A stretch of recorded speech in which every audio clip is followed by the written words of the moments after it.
if we turn our attention, Wayne, to a club in South London and talk about Crystal Palace, I mean, you wrote a piece. Sounds like Roy Hodgson could be parting ways soon with the Eagles. Yeah, I mean, my information is that his there wouldn't be a sacking. It'd be very much presented in a different way, but it's coming to the end of the line for Roy Hodgson and Crystal Palace, and there's likely to be a kind of mutual consent arrangement. He's only on a short-term deal anyway that expires at the end of the season after he took over the end of last season, kept them up, did really well, and they're still, well clear of relegation themselves right now. But the information I have is that perhaps his enthusiasm is slightly diminishing for Premier League management, and that could see a change. They're interestingly looking at Steve Cooper as a potential replacement for Roy Hodgson, and Cooper is aware of that interest through third parties, from what I'm told. So it's could be a potential merry-go-round in the next weeks. It's obviously kicked off by Higginbotham leaving Sheffield United the other day, and there could be quite a few changes to come. Now it's getting to that time of year where there's big changes, where clubs start to worry about the relegation battle, and it's all about to kick off, I think. I was really surprised last season when they stuck with Roy Hodgson. I mean, he came in at the end of last season and did a fantastic job. Everybody associates Roy Hodgson's teams with being defensive, being hard to beat.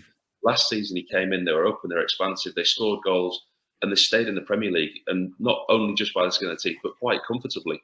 And under Vieira, they were a really poor watch, one of the poorest teams for me to watch in the Premier League. Hodgson at the end of last season completely transformed them into a really good team to watch, scoring a lot of goals. For me, at that point, that was it. That was where you sign off and you say, there's me done. Thank you very much. It was great for both parties. I just didn't see what either would get out of elongating his contract into this season. There's no long-term contingency plan. I just didn't see it working.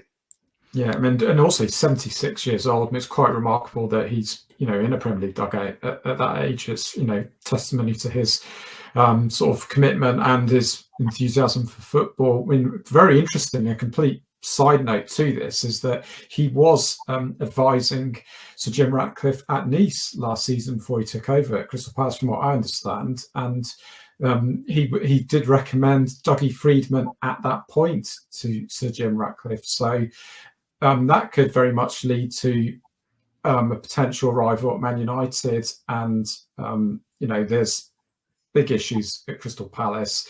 Roy Hodgson, I would suspect, will not be manager for that much longer, and it's unlikely that he would see out that short-term contract. You've just watched a segment from Football Insider's brand new podcast, The Inside Track, with me, Lewis Pearce, alongside the guests on the show. Thanks very much for tuning in. Please do give the video a like, comment your thoughts on the topic, and feel free to share on your social media pages. If you want to listen to the full podcast episode, click the link in the description below. Keep your eyes peeled for plenty more content and exclusives here on The Inside Track.